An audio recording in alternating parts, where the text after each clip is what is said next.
YCP హయాంలో జరిగిన గ్రామ పంచాయతీ ఎన్నికల సందర్భంగా నాటి రాష్ట్ర ఎన్నికల కమిషనర్ నిమ్మగడ్డ రమేష్ కుమార్ పై అప్పటి ప్రతిపక్ష నేత ప్రస్తుత ముఖ్యమంత్రి చంద్రబాబుపై అత్యంత దారుణమైన వ్యాఖ్యలు చేసిన కేసులో వైసీపీ నేత మాజీ మంత్రి కొడాలి నానిపై ప్రాసిక్యూషన్ కు రాష్ట్ర ప్రభుత్వం అనుమతిచ్చింది. 2021 ఫిబ్రవరిలో పంచాయతీ ఎన్నికల కూడా అమల్లో ఉండగా కొడాలి నాని చంద్రబాబును మెడపట్టి రాష్ట్రం నుంచి వెళ్లగొట్టాలంటూ తీవ్ర వ్యాఖ్యలు చేశారు. అప్పటి ఎస్ఈసీ రమేష్ కుమార్ కు దురుద్దేశాలు ఆపాదిస్తూ దూషణలకు పాల్పడ్డారు.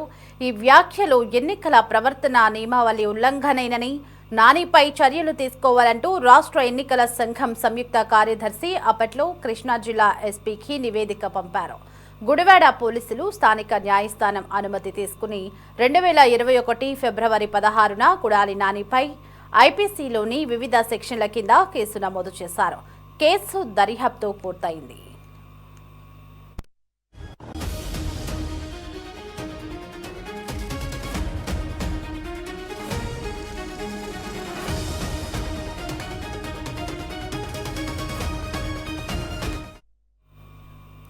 అప్పట్లో కొడాలి నాని పౌర సరఫరాల శాఖ మంత్రిగా పదవిలో ఉన్నందున ఆయనపై నమోదైన కేసును న్యాయస్థానం విచారించాలంటే ప్రాసిక్యూషన్ అనుమతి తప్పనిసరి.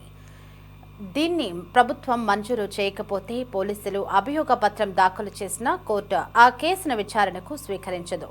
ఇక ఈ నేపథ్యంలోనే కృష్ణా జిల్లా కలెక్టర్ నుంచి అందిన ప్రతిపాదనల మేరకు కేసు రికార్డులను నిశ్చింతగా పరిశీలించిన ప్రభుత్వం నానిపై నమోదైన కేసుకు సంబంధించి ప్రాథమిక ఆధారాలు ఉన్నాయని నిర్ధారించింది.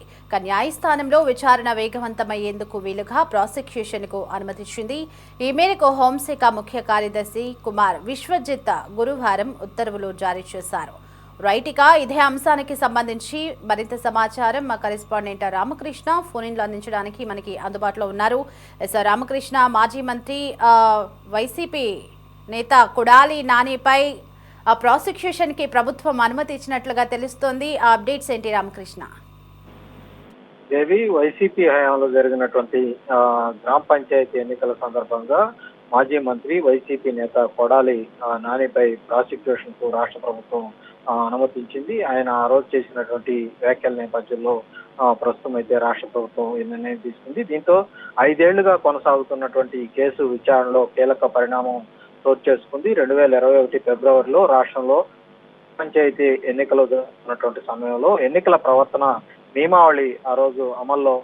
ఆ సమయంలో అప్పటి ప్రతిపక్ష నేత ప్రస్తుత ముఖ్యమంత్రిగా ఉన్నటువంటి చంద్రబాబు నాయుడు, అలాగే ఆ రోజు రాష్ట్ర ఎన్నికల కమిషనర్ గా ఉన్నటువంటి నిమ్మగడ్డ రమేష్ కుమార్ మీద కొడాలి నాని తీవ్ర వ్యాఖ్యలు చేశారు.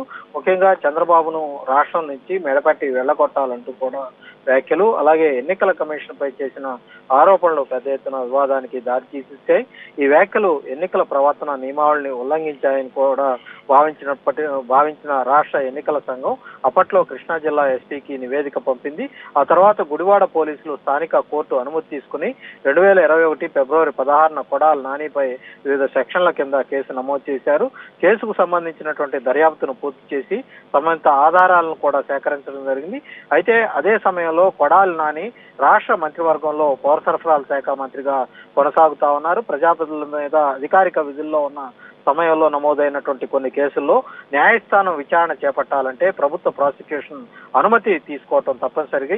అయితే ఈ అనుమతి లేకుండా పోలీసులు ఛార్జ్షీట్ దాఖలు చేసినా కోర్టు కేసును విచారణకు స్వీకరించే అవకాశం ఉండదు. ఈ నేపథ్యంలో కృష్ణా జిల్లా కలెక్టర్ నుంచి అందిన ప్రతిపాదనలు, పోలీసుల దర్యాప్తు నివేదికలు, కేసుకు సంబంధించినటువంటి రికార్డులను రాష్ట్ర ప్రభుత్వం సమగ్రంగా పరిశీలించింది.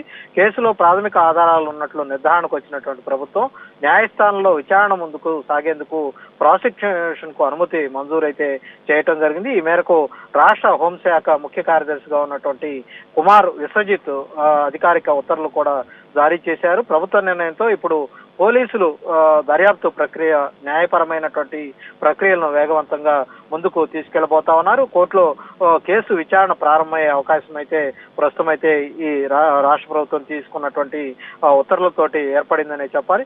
మొత్తానికి ఈ కొడాలి నానిపై నమోదైనటువంటి కేసులో ప్రభుత్వ ప్రాసిక్యూషన్ అనుమతి ఇవ్వటం అటు రాజకీయంగా, న్యాయపరంగా ప్రస్తుతం అయితే ప్రాధాన్యత సంతరించుకుంది.